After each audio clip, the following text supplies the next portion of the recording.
नमस्कार, स्वदेश न्यूज देख रहे हैं आप। मैं हूं आपके साथ अभिजीत तिवारी। नए साल का जश्न हिंदू मुस्लिम में टशन। नए साल का स्वागत करने को देश तैयार है। लाइट्स, साउंड्स, पार्टियों का काउंटडाउन चल रहा है। लेकिन इसी बीच मौलाना के फतवे ने जश्न के रंग में भंग डालने की कोशिश की है और इसे बहस का मुद्दा बना दिया है। दरअसल नए साल के आगमन से पहले उत्तर प्रदेश के बरेली स्थित ऑल इंडिया मुस्लिम जमात के राष्ट्रीय अध्यक्ष मौलाना शहाबुद्दीन रजवी बरेलवी ने एक फतवा जारी किया है। इस फतवे ने उत्सव के माहौल में रंग में भंग डालने वाली स्थिति पैदा कर दी है। फतवे में नए साल के जश्न को गैर इस्लामी बताते हुए दूरी बनाने की अपील की गई है। मौलाना रजवी ने कहा है कि 1 जनवरी को नया साल मनाना इस्लामी शरीयत के खिलाफ और नाजायज यानी कि गैर कानूनी है। उन्होंने तर्क दिया है कि इस्लामी नया साल मुहर्रम से शुरू होता है, ना कि जनवरी से। फतवे में स्पष्ट कहा गया है कि 31 दिसंबर की रात को होने वाला नाच गाना, शोर शराबा, शराब का सेवन और अन्य अनैतिक गतिविधियां इस्लाम में सख्त वर्जित है। मौलाना के अनुसार जनवरी में नया साल मनाना ईसाई या पश्चिमी संस्कृति का हिस्सा है, भारतीय या इस्लामी संस्कृति का नहीं। अब फतवा सामने आते ही सोशल मीडिया पर बहस छिड़ गई है। एक तरफ इसे धार्मिक राय बताया जा रहा है तो दूसरी तरफ निजी स्वतंत्रता पर रोक करार दिया जा रहा है। अखिल भारत हिंदू महासभा संत महासभा के राष्ट्रीय अध्यक्ष स्वामी चक्रपाणी महाराज ने मौलाना शहाबुद्दीन पर निशाना साधा है। उन्होंने कहा है कि मौलाना शहाबुद्दीन को फतवा जारी करने का कोई अधिकार नहीं है। यह देश को बदनाम करने वाला फतवा है। भारत में विक्रम संवत शक संवत के अनुसार तिथि निश्चित करने हेतु हमने सरकार को से मांग की है। यदि मौलाना शहाबुद्दीन इसे स्वीकार करते हैं तो उसमें साथ दें, और यदि हिजरी या मुहर्रम अली मुस्लिम तिथि चाहते हैं तो मुस्लिम देश चले जाए। बहरहाल अब नए साल के जश्न की तैयारियों के बीच मौलाना के फतवे ने धार्मिक और सामाजिक माहौल गरमा दिया है। फतवे में नए साल के जश्न को लेकर दी गई नसीहत पर अब सवाल उठ रहे हैं कि क्या यह आस्था का मामला है या निजी आजादी पर दखल है। कुल मिलाकर नए साल के जश्न से पहले फतवे ने देश में एक नई बहस को जन्म दे दिया है, जहां सवाल यही है कि आस्था की सीमा कहां तक और आजादी की हद कहां से शुरू होती है। तो मौलाना के बयान से ने एक नए विवाद को शुरू कर दिया है। तो मौलाना के बयान को लेकर कुछ प्रतिक्रियाएं भी आई हैं, वो भी सुनवा देते हैं। मैं तमाम मुसलमानों को बता देना चाहता हूं कि नए साल पर जश्न मनाना शरीयत इस्लामिया की रोशनी में नाजायज़ है, इसलिए कि इस्लामी कैलेंडर का जो साल शुरू होता है वो मुहर्रम के महीने से शुरू होता है, और ऐसे ही हिंदू कैलेंडर का साल चैत से शुरू होता है। और ये यूरोपियन कल्चर है, क्रिश्चियन की यादगार है। वो लोग इस नए साल पे जश्न मनाते हैं। और जश्न में होता क्या है, 31 दिसंबर की रात में तमाम फूहड़बाजी, शोर शराबा, हंगामा, नाच गाना, डांस करना, फजूल खर्ची करना, शोर शराबा करना, हंगामा मचाना, ये होता है जश्न का तरीका। और शरीयत इन तमाम चीज़ों की इजाज़त नहीं देती। मौलाना शहाबुद्दीन ने जो फतवा जारी किया है कि 9 वर्ष अंतर्राष्ट्रीय जो 9 वर्ष है अंग्रेजी का वो न मनाया जाए और इस्लाम में हराम है, हमें लगता है कि यह देश है और ये देश संविधान से चलता है, और यहाँ से फतवा जारी करना हमें लगता है देश का अंतर्राष्ट्रीय स्तर पे बदनाम करना है। दूसरी बात, बिल्कुल आपने बात आपकी सही है। मैं खुद हिंदू, हम चाहते हैं कि हमारे हिंदू नववर्ष विक्रम संवत और शक संवत से अनुसार, जैसे हमारे तिथि के अनुसार हमारी जो त्यौहार पर्व मनता है उसी अनुसार से हो। हमने कई बार सरकार से हमने आवेदन भी किया है इसके लिए कि संसद से प्रस्ताव पास करके यह ख़त्म किया जाए और छुट्टी भी रविवार के जगह पे मंगलवार को किया जाए, हनुमान जी का दिन है, लेकिन वो अभी पेंडिंग है। तो मौलाना शहाबुद्दीन के बयान ने एक नए विवाद को जन्म दे दिया है, और जिसको लेकर स्वामी चक्रपाणी का बयान भी सामने आया है। उन्होंने कहा है कि हिजरी या मुहर्रम अली मुस्लिम तिथि चाहते हैं तो भाई मुस्लिम देश चले जाए।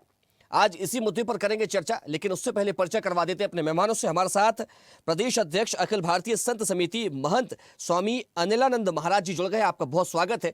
साथ ही हमारे साथ मुस्लिम स्कॉलर समी आगाई जी भी जुड़ गए, आपका बहुत स्वागत है। और राजनीतिक विश्लेषक नीरज तिवारी जी भी हमारे साथ जुड़ गए, आपका भी बहुत स्वागत है। मैं चर्चा की शुरुआत महंत स्वामी अनिलानंद जी महाराज से करूंगा। महाराज जी, देखिए, जिस प्रकार से ये पूरा बयान सामने आया है, जिसको लेकर कहा जा रहा है कि एक फतवा जारी किया गया है, और उसमें साफ साफ मौलाना ये कहते भी नजर आ रहे हैं कि अगर 1 जनवरी का जश्न मनाया गया, 31st नाइट पर नाच गाना किया गया, तो ये जायज और नाजायज के बीच एक नया विवाद शुरू हो गया है। और जब जायज और नाजायज के बीच की बात चल रही है तो मैं ये आपसे जानना चाहूंगा, इस बयान को और इस फतवे को आप कितना जायज मानेंगे, कितना नाजायज मानेंगे? देखिए, मौलाना साहबुद्दीन ने जो फतवा जारी किया है वो बिल्कुल गैर कानूनी है। ये देश संविधान से चलता है। हाँ, सरकार से आप गुहार लगा सकते हैं, जैसे कि चक्रपाणी जी ने कहा, हमने भी गुहार लगाई है कि चैत्र से जो है नया वर्ष हमारा लगता है, गुड़ी पड़वा से शुरुआत होती है, बहुत अच्छी बात है। लेकिन वो तो उन्होंने तो फतवा ही जारी कर दिया अपने समाज में। इसका मतलब ये कोई इस्लामिक देश नहीं है, ये भारत देश है। यहाँ देश संविधान से चलता है और देश के संविधान में अगर अनुच्छेद में आपको कोई बदलाव करना है तो उसके लिए बहुत सारे कंडिकाएं होती है जिनमें आपको लगाना पड़ता है और सबकी सहमति हो और तब जाके उसका परिवर्तन की बात हम कर सकते हैं। लेकिन आपने तो फतवा जारी कर दिया, मतलब ये तो इन लोगों को तो फतवा जारी करने की कई बार से आदत है। कुछ भी हो गया, हिंदुओं के खिलाफ फतवा जारी कर दिया, इस चीज के खिलाफ फतवा जारी कर दिया। भाई क्या आवश्यकता है फतवा जारी करने की कि वो इस्लामिक राष्ट्र तो है नहीं। और आप इस्लामिक राष्ट्र में जाके देखिए इनके क्या हाल है, वहां इनकी दाल गलती नहीं है, इनकी दाल गलती है यहाँ भारत देश में। भारत देश में ये कुछ भी करने को तैयार होते हैं। यहाँ फतवा जारी करेंगे, धर्मांतरण कराएंगे, लव जिहाद कराएंगे, नाम पूछकर गोली मारेंगे, बहुत सारे काम करेंगे। तो ये बिल्कुल गैर कानूनी है और उनकी बात को बिल्कुल तवज्जो नहीं दी जाए। और पहली बात तो मैं बताऊं कि कई मैंने मुसलमानों के मुंह से सुना है कि वो इस मौलाना को कोई कुछ मानता भी नहीं है। जी नहीं, देखिए, जैसा अभी स्वामी चक्रपाणी ने भी कहा है कि हमने चैत्र से अपना नववर्ष मनाने के लिए मांग की है, जिसको लेकर सरकार को भी पत्र लिखा गया है। अगर इसी तरीके का पत्र मौलाना की ओर से या मुस्लिम संगठनों की ओर से जाता है, फिर क्या कहेंगे आप उसको लेकर? बिल्कुल नहीं, तो नहीं, उनके संगठन से जाए। ये भारत देश है, ये हिंदू सनातनियों का देश है, ये हमारा हिंदू राष्ट्र हम इसको कहते हैं। ये एक राष्ट्र तो चाहिए जो हिंदुओं का हो, वो भारत हो। भाई सारे राष्ट्र, आपने मुस्लिम इसमें से निकाला राष्ट्र, वो पाकिस्तान बना दिया, वो मुस्लिम राष्ट्र हो गया। आप बांग्लादेश निकला, वो मुस्लिम राष्ट्र हो गया। तो ये भारत देश तो कम से कम हिंदुओं का रहने दो कि यहाँ भी तुम मुस्लिम राष्ट्र इसको घोषित करोगे और तुम्हारे फतवे के हिसाब से हम चलेंगे। बिल्कुल नहीं, मैं मौलाना से चेतावनी देता हूँ कि बिल्कुल नहीं। महाराज जी, देखिए, मुस्लिम अपनी जगह है, हिंदू संत अपनी जगह, अपने अपने तरीके से बात कर रहे हैं, लेकिन अभिव्यक्ति की आजादी, एक व्यक्ति जो चाह रहा है कि उसे जश्न मनाना है, फिर उसे क्या करना चाहिए? देखिए, जो व्यक्ति यहाँ ये मैंने वही पहले आपसे आग्रह किया था कि ये देश जो है ये अभिव्यक्ति की आजादी वाला देश है। हर व्यक्ति को अपने हिसाब से, हमारे सनातन धर्म में भी व्यक्ति को अपने हिसाब से धर्म ग्रंथ को मानने की आजादी है। ऐसा नहीं है कि भैया अगर एक इस्लाम को नहीं मानोगे तो कलम कर दिए जाओगे। हमारे यहाँ ये नहीं है, हमारे यहाँ अभिव्यक्ति की आजादी है। ठीक है, युवा जश्न मनाते हैं, पर मनाए लेकिन थोड़ा सभ्यता से मनाए। हमारा भी आग्रह रहता है कि उसमें फुहड़पन न हो, सभ्यता से करे, अच्छी बात है। जब तक हम इस वर्ष को नया वर्ष मान रहे हैं तो उस वर्ष में सभ्यता से मनाने में कोई बुराई नहीं है। ठीक है, ठीक है। नीरज जी, देखिए, अगर नया वर्ष कहा जा रहा है, भले ही उसको कहते हैं कि अंग्रेजों का नववर्ष है, लेकिन वैश्विक नववर्ष है, कैलेंडर बदलता है, सभी उसी तारीख से चलते हैं। तमाम सारे जो काम होते हैं, चाहे हमारे ऑफिस के काम हो या दूसरे अन्य हमारे जो शेड्यूल होते हैं, वो इसी कैलेंडर के आधार पर हम तय करते हैं। और अब इसको लेकर कहा जाने लगा है कि ये नाजायज है। क्या कहेंगे इसको लेकर? कि नाजायज है, हम नाजायज तो नहीं कह सकते हैं क्योंकि ये वैश्विक कैलेंडर है। अब वैश्विक कैलेंडर को पूरी दुनिया मान रही है। अब इनकी मांग है कि भारत में हम लोग नहीं मनाएंगे नया वर्ष। कौन लोग? केवल उन्होंने बोला कि हम मुस्लिम भाई लोग, उसमें हिंदुओं का नाम नहीं लिया। उन्होंने बोला वो चैत्र से मनाते हैं। अब वो सरकार से आह्वान कर रहे हैं कि इस देश में विरोध तैयार कर रहे हैं। लेकिन इस पूरे प्रकरण में मुझे ये समझ में आ रहा है कि मौलाना साहब कांग्रेस को खतरे में रख रहे हैं। अब कांग्रेस क्या जवाब दे, ये बहुत मुश्किल हो गया है। वो अपने आप को एक बीजेपी का पक्षधर के रूप में सामने ला करके खड़ा कर रहे हैं कि जिससे हम बीजेपी के खिलाफ नहीं है। यदि ये लोग नए वर्ष का विरोध करेंगे तो और अच्छा हो जाएगा, हम नया वर्ष नहीं मनाएंगे। आप मानता हूं कि आप नया वर्ष नहीं मनाएंगे, ठीक है, अच्छी बात है। लेकिन आप जो अपने ऑफिस में कैलेंडर टांग के बैठे हुए हैं, तो वो उसमें कौन सा नंबर डला हुआ है, वो सब जगह खत्म करवाइए। चाहे हिंदू हो, चाहे मुस्लिम हो, चाहे कोई भी धर्म के लोग हों, चाहे कोई भी संप्रदाय के लोग हैं। आप केवल और केवल इस भारत में अराजकता फैलाने के लिए इस तरीके का बयान दे रहे हैं, ना कि शांति के लिए। महाराज जी सही कह रहे थे अभी कि यदि आपको कोई मांग करनी है तो सरकार को आवेदन लिख के दीजिए। अब जैसे हिंदू धर्म ने मांग किया कि हमारा चैत्र से नया वर्ष हम मनाएंगे, वो मांग कर रहे हैं सरकार से। अब सरकार सब विधाओं को ध्यान में रखते हुए निर्णय कब लेगी वो बात का बात है, लेकिन आवेदन जाके आप सरकार से करो ना। आप आंदोलन क्यों तैयार कर रहे हो कि ये दोनों भिड़े और तीसरा आगे मजे ले? ये मौलाना साहब इस तरीके से और इस मूवमेंट पे जब वैश्विक कैलेंडर का अंतिम समय चल रहा है, उस समय यह बयान दे करके भारत में अराजकता फैलाने का एक कृत्य कर रहे हैं। बिल्कुल। और देखिए उनके बयान से जहां तक मैं समझ पा रहा हूं, वो कह रहे हैं कि अगर ऐसा नहीं किया गया तो सख्ती से कार्रवाई की जाएगी। हम अपील करते हैं कि ऐसा ना करें, जो मुस्लिम नौजवान है बिना जान सख्ती, यानी कि वो चेतावनी दे रहे हैं। आप सख्ती किस प्रकार की सख्ती करेंगे? और हम देखते हैं कि जो हिंदू साधु संत भी हैं, जो महात्मा है, वो पथ प्रदर्शक होते हैं, मार्गदर्शक होते हैं, और वो कहते हैं अपने जो हिंदुओं की जो युवा पीढ़ी है उनसे कहते हैं कि आप इस राह पर ना जाएं। तो अब वहीं पर हमने कई सारे ऐसे भी नवाचार देखे कि जो हिंदुओं के जो युवा होते थे वे पार्टियों में जाते थे, अब वही 31 जनवरी की रात्रि में पूजा पाठ करते हैं, सुंदरकांड का पाठ करते हैं। तो क्या इस तरीके से भी अपील नहीं की जा सकती थी? अभिजीत जी, आप देखिए कि शांति से भी अपील की जा सकती है, इसका तो हमारे देश की परंपरा रही है। लेकिन ये कुछ लोग ऐसे हैं जो शांति से अपील करना भूल गए हैं। उनको तो हर समय एक राजनीतिक मूवमेंट क्रिएट करना होता है, अपने आप को स्थापित करना चाहते हैं कि मैं भी बीजेपी वाला हूं। ऐसा सिद्ध करने की कोशिश कर रहे हैं। इससे कांग्रेस खतरे में पड़ रही है, जो साफ साफ दिखाई दे रही है। जो वर्तमान समय में कांग्रेस को सभी लोगों ने, जहां तक मैं जाता हूं और समझता हूं, सब लोगों ने क्या सिद्ध कर दिया, जो कि सार्वभौम राष्ट्र के एक सर्वदलीय पार्टी रही है कांग्रेस, उसे आज मुस्लिम पार्टी घोषित करते हुए चले जा रहे हैं। लेकिन उसी सिलसिले को और ये हवा दिए आज जो ये बयान हम लोग के सामने आया। हालांकि यह सब शांति से अपील किया जा सकता है, सभी लोग इसका स्वागत करते, लेकिन इन्होंने शांति से अपील नहीं किया, ये दुर्भाग्य की बात है। ठीक है महाराज जी, देखिए आप संत हैं और आप जब कहते हैं, युवाओं से आह्वान करते हैं, उन्हें मार्ग दिखाते हैं, तमाम सारे लोगों पर उसका असर पड़ता है। बहुत बहुतायत में लोग आप लोगों को सुनते हैं, आपके सत्संग सुनने के लिए लोग पहुंचते हैं और कहते हैं। तो मैं कहता हूं कि अगर 100 लोग पहुंच रहे हैं तो 10 लोगों पर उसका असर जरूर पड़ता है। जब कहा जाता था कि हमें 1 जनवरी का नहीं मनाना है, इस प्रकार से आयोजन नहीं करने हैं, उसमें फुहरता ना हो, तमाम सारे युवाओं ने उस बात को अपनाया, लोगों ने अपनाया। और 31 जनवरी की रात में लोग भजन संध्या करते हैं, मंदिरों में आयोजन होने लगे हैं, पूजा पाठ होती है कि चलो कैलेंडर बदल रहा है, वैश्विक नववर्ष आ रहा है तो हम उसको मनाएंगे, लेकिन हम अपने तरीके से मनाएंगे। तो क्या इस तरीके से मौलाना अपील नहीं कर सकते थे कि अपने धर्म में रहकर के ही भाई अपने आप इबादत ही कर लीजिए अल्लाह की? लेकिन वो तो डरा रहे हैं, वो तो कह रहे हैं कि सख्ती से निपटा जाएगा।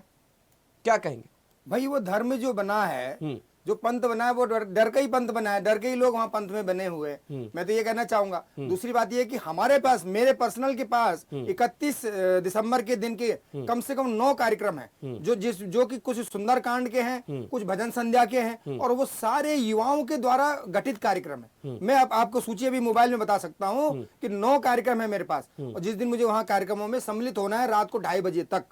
तो इसको हम गलत दृष्टि से अगर देखेंगे, देखिए दृष्टि तो हमारे पास एक ही है, आप गलत देख लीजिए या अच्छे से देख लीजिए। कहते कि शरीर एक है, लेकिन इस शरीर से और इस मन से आप या तो राम जी वाला काम कर लीजिए या रावण वाला काम कर लीजिए, तो वो लेकिन मैंने फिर कहा आपसे कि ये देश संविधान से चलता है। इस देश में जो कुछ होगा, क्योंकि संविधान को सभी लोगों ने सर्वोपरि माना है, तो भाई ठीक है, आप कुछ बदलना चाहते हैं तो वहां बात करें। और दूसरी बात मैं ये कहता हूं कि कल को ये कहेंगे कि हम तो हमारे मुसलमानों के हिसाब से चलाओ, हम भी मांग रहे हैं और हमारा तो अधिकार बनता है, क्योंकि हम बहुसंख्यक हैं और भारत देश हिंदुओं का देश कहलाता है, तो हमारा मांगना तो जायज है। लेकिन इनका मांगना कौन सा जायज लग रहा है? क्योंकि कल को ईसाई भी कहेंगे कि भैया ये तो हमारे हिसाब से चले। लेकिन संविधान में तो सबको समान अधिकार दिया गया है महाराज जी, तो संविधान के हिसाब से चले। मेरा मौलाना साहब से ये अच्छा हुआ है कि अपने दिमाग की पट्टी को खोलिए और संविधान की राह पर चलिए, तो बहुत अच्छा देश शांतिपूर्ण चलेगा। आपके ऐसे फतवा जारी करने से पूरे देश में अराजकता, गंदा माहौल, एक दूसरे के प्रति प्रतिस्पर्धा की भावना और विरोध की भावना उत्पन्न होगी। जी ठीक है। देखिए नीरज जी, कई सारे ऐसे भी आयोजन होते हैं जिसको खुद जो मुस्लिम युवा होते हैं वही पार्टी ऑर्गेनाइज कराते हैं, तमाम सारे लोग उसमें पहुंचते हैं। और 31 जनवरी की रात्रि में जो जश्न 31 दिसंबर को जो जश्न मनाया जाता है, उसमें बड़े पैमाने पर जो है वो अर्थव्यवस्था का पहिया भी घूमता है, लोगों को रोजगार मिलता है, तमाम सारे लोगों की जेब जो है वो कहीं ना कहीं उसको लाभान्वित होती है, लोगों की घर की आजीविका में बड़ा उसका योगदान रहता है। तो अगर ऐसे बयान आएंगे तो फिर तो कहीं ना कहीं इस पर भी जो है वो संकट मंडरा रहा है ना। जी बिल्कुल अभिजीत जी, कहते नहीं है यथा सृष्टि तथा दृष्टि। जो जैसा देखना चाह रहा है उसे वैसे ही दिखाई दे रहा है। अब उनको ये लगता कि हम जबरदस्ती करेंगे, लोग घर में बैठे रहेंगे, हम कोई त्योहार नहीं मनाने देंगे। आपका भाव किस तरीके से है उस पर ध्यान देना होता। आप मुझे बता दीजिए, भारत के टूरिस्ट जितने भी प्लेस है, अभी आप सर्च कर लीजिए, सब जगह पैक है मामला। आपको कहीं एक होटल में रूम मिलने की संभावना नहीं मिल रही है, जितने भी आपके इस टूरिस्ट प्लेस हैं भारत में। एक तो ये पहलू हो गया। दूसरा ये हो गया कि जो लोग पर्यटन स्थल पर नहीं गए हैं, वे अपने क्षेत्र में कहीं सुंदरकांड के माध्यम से, कहीं रामायण के माध्यम से या किसी अन्य धार्मिक क्रियाओं के माध्यम से इस जश्न को मना रहे हैं। यदि वैश्विक स्तर पर दुनिया नए वर्ष को मना रही, तो हम अपने भाव से मना रहे हैं। अपना भाव, जैसे हिंदू का भाव है कि हम अपने भगवान का नाम लेकर के मना रहे हैं, क्रिश्चियन अपने हिसाब से मना रहे हैं। अब मुस्लिम धर्म इसका अलग तरीके से विरोध कर रहा है। वो कहना क्या चाह रहा है कि यही समझ पर है, लेकिन जो मुझे समझ में आ रहा है कि उनका एक राजनीतिक ढंग है। आने वाला समय में उत्तर प्रदेश में चुनाव है, वो अपने आप को ये सिद्ध करना चाहते हैं, मैं भी कहाँ का हूँ, कहते नहीं हम भी आ गए हैं, बीजेपी वाले हो गए हैं। अभी मैंने आपको इसके पहले बोला था यही बात। हालांकि जैसे महाराज जी ने थोड़ी देर पहले बोला था कि उनके बात की कोई खास वैल्यू नहीं है, वो वैल्यू मुझे दिखाई दे। लेकिन मैं थोड़ा सा एक बात और समझना चाहता हूँ, जानना चाहता हूँ, ये जो मौलाना ने जो बयान दिया है, वो इसमें कह रहे हैं कि ये जायज़ है नाजायज़, इसके बीच का वो फ़र्क बता रहे हैं, तमाम सारी चीज़ें भी उन्होंने रखी। लेकिन कई सारे ऐसे जो कुकृत्य होते हैं उसको लेकर फिर इस्लाम में कठिन सज़ा का प्रावधान भी है, लेकिन जब वो सज़ा खुद पर देने की बात आती है फिर उससे पीछे हट जाते हैं। फिर ये अब मुझे ये बताइए, भारत इस्लाम से चल रहा है कि भारतीय संविधान से चल रहा है? पहले इस पे चिंतन कर लीजिए। जब भारत संविधान से चल रहा है तो यहाँ भी बहुत से कानून बने हुए हैं, हम सभी लोग संविधान का पालन कर रहे हैं। सबसे पहले हम अपने इष्ट देवताओं को पीछे रख रहे हैं और भारतीय संविधान को सबसे आगे रख रहे हैं। क्यों? क्योंकि भारत में जो विविधता में एकता का दृश्य है वो पूरी दुनिया देख रही है, और उसी दृश्य को हम सभी लोग मिलकर के दिखा रहे हैं। यदि विविधता में एकता का दृश्य दिखाना चाह रहे हैं तो सभी हिंदू और अन्य समुदाय के जितने भी लोग हैं वो अपने अपने हिसाब से इस नए वर्ष के कैलेंडर को मना भी रहे हैं। आपको दिखाई भी दे रहा होगा, और ज़्यादा और दृश्य आपको देखना है तो वो आपको 31 तारीख को रात में दिखाई दे देगा। भाई दुनिया में कहीं भी हो पार्टियों के माध्यम से मनाया जाए, लेकिन भारत धार्मिक रूप से मना रहा है। चाहे गली मोहल्लों में आप जाकर के देख लीजिएगा, चाहे आप बड़े शहरों में जाकर के देख लीजिएगा, वहां सभी शांतिपूर्ण तरीके से इस नए साल को आने वाले दिनों में मनाने जा रहे हैं। किसी प्रकार का विरोध नहीं है। हमारे इस हिंदू धर्म, क्योंकि हम तो हिंदू धर्म से ही आते हैं, हम वही बात करेंगे कि हिंदू धर्म में किसी भी प्रकार का विरोध नहीं है। वो सभी धर्मों का सम्मान करता हुआ आया है, चाहे वो इसी सनातन धर्म से निकल करके किसी अन्य संप्रदाय में जाकर के शामिल हो गए तो भी उनका सम्मान हिंदू धर्म से जुड़े हुए लोग कर रहे हैं। देखिए महाराज जी, अभी इस्लाम को लेकर के ही बात कही कि जो बयान है, जो फतवा है, मुद्दा वही है, उस पर यह कहा गया है कि ये नाजायज़ है। तो ये अपने हिसाब से इस्लाम की जो परिभाषा क्यों तय कर लेते हैं फिर मौलाना? क्योंकि जब तमाम सारे ऐसे, जैसे मैंने कहा है कि इस्लाम में तो फिर जो तमाम सारे ऐसे दंडात्मक चीज़ें भी कही गई हैं, तो फिर उसको देने से डर जाते हैं कभी कभार। लेकिन जब बात ऐसी कोई दूसरी आ जाती है तो उसको खुल करके कह देते हैं।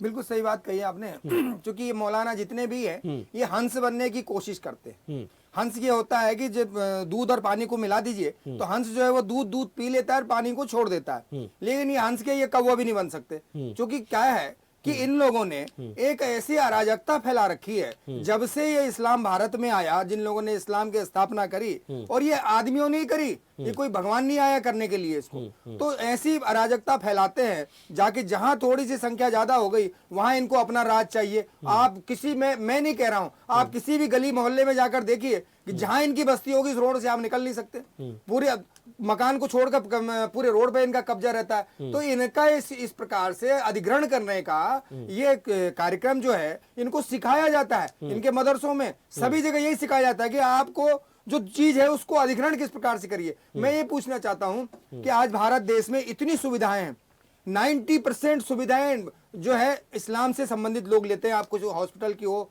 अन्न राशन की हो, या कोई सी भी चीज की हो, सारी सुविधाएं यही लोग लेते हैं।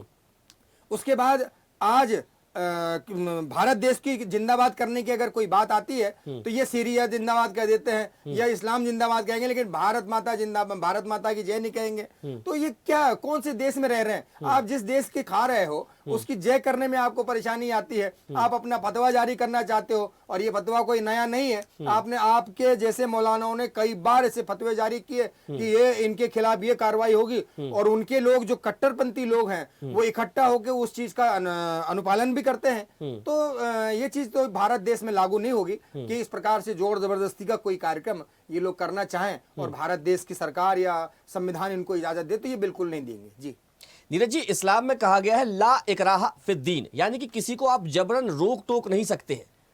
तो फिर ये चेतावनी तो बिल्कुल मैच कर ही नहीं रही उससे। देखो, यदि कुरान को आप अच्छे से पढ़ेंगे तो उसमें बहुत कुछ लिखा हुआ है, लेकिन मानते कहाँ हैं? ये पूरे दुनिया में जितने भी लोग हैं, मुझे नहीं लगता है कि अधिकतर लोग कुरान की मानते हैं। बस कहते हैं हम जानते जरूर हैं, लेकिन मानेंगे नहीं। मानेंगे उन्हीं के जो हमारे आका हैं। आका ने जो बोल दिया वही बात सही है। अब मुझे समझ में नहीं आता कि आप मान किसकी रहे हैं। ये हम लोग भी समझ नहीं पा रहे हैं कि आप पूर्णतः मुसलमान हैं कि नहीं है। ये भी एक बहुत बड़ी समस्या है हमारे सामने। भाई, यदि आप कुरान को अच्छे से पढ़ेंगे तो उसमें कहीं भी किसी भी प्रकार का विरोध नहीं जताया गया। वहां पर भी शांति की अपील की गई है, लेकिन उस शांति के अपील को ये मानते कहाँ हैं? ये सबसे बड़ा प्रश्न है हमारे सामने भी। लेकिन यदि ये जितने भी अच्छे अपने आप को कहते हैं कि हम मौलाना हैं, हम ये हैं, हम वो हैं, वो लोग उस धर्म का पालन भी तो कर लें जिसकी उन्होंने अपने आप को आत्मसात करने का प्रयास किया है। यदि जिस दिन ये लोग सही से मानने लगेंगे तो शायद इस देश में नहीं, सभी मुस्लिम कंट्री में बहुत शांति होगी।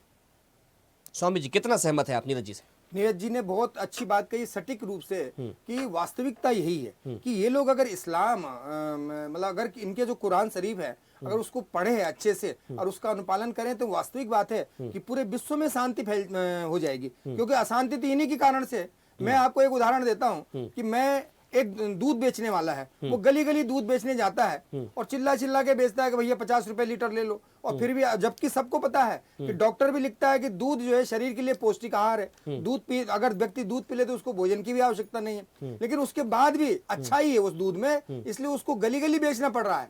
लेकिन वही शराब की दुकान जो है वहां लाइन लगा के शराब बिकती है और उनको किसी को चिल्लाना नहीं पड़ता, बेचना नहीं पड़ता, वहां जद्दोजहद करके लोग लेते हैं, क्योंकि वो बुराई है। तो इनके धर्म में यही है। हमने ये देखा कि ये धर्म जो है इस प्रकार से इन्होंने अधिग्रहण करके लोगों को पकड़ पकड़ के जब इस्लाम में लेके गए और मैंने कहा ना कि अच्छाई और बुराई, तो वहां और अपने आप को, क्योंकि बुराई बहुत जल्दी बिकती है और अच्छाई बहुत धीरे धीरे बिकती है। अच्छाई के छोटे छोटे पैर होते हैं और बुराई जो है वो 10 कदमों से चलती है। यहाँ इनके यहाँ किसी प्रकार से अगर ये लोग बात करते हैं कि मैं इनसे पूछना चाहता हूं मौलाना साहब से कि तुम्हारे किस किस मस्जिद में कितने भंडारे चलते हैं ये बताइए। लेकिन सनातन धर्म वो धर्म है जो संविधान को सर्वोपरि मानता है। मैं इनसे कहता हूं कि भैया ठीक है, तुम्हारे हिसाब से, लेकिन तुम भी संविधान को तो मानो। लेकिन आज इनके किस मस्जिद में भंडारा चल रहा है? और मैं भोपाल में या मध्य प्रदेश के किसी भी जिले में प्रतिदिन हर मंदिर में कम से कम 10 मंदिरों में प्रतिदिन गरीबों को निःशुल्क भोजन भंडारा चलता है।